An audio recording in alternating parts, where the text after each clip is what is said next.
আমার কাছে যেই বইটি দেখতে পাচ্ছেন এটা হচ্ছে ব্যাংক ভোকাবুলারি 2001 থেকে 2025। ঠিক আছে, এটা একদম আপডেটেড একটা বই।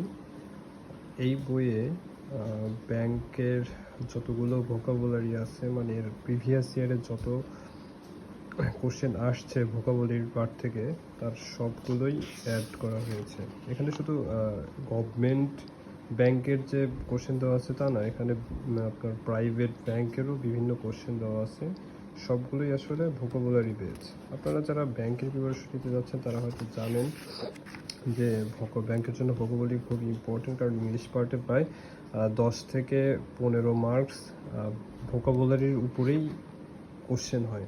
সো এই বইটা শুরুতেই দেখে নিতে পারেন। এখানে এই বইয়ে হচ্ছে analogy, synonym, antonym, spelling, group verb, correction, idiom and phrases, one word substitution, appropriate preposition and vocabulary based fill in the blanks খুব ভালো মতো ব্যাখ্যা সহকারে দেওয়া আছে। তো যারা হচ্ছে ব্যাংকের প্রিপারেশন নিতে যাচ্ছেন তারা ভোকাবুলারির জন্য এই বইটা কিনতে পারেন। এটা খুবই ভালো একটা বই।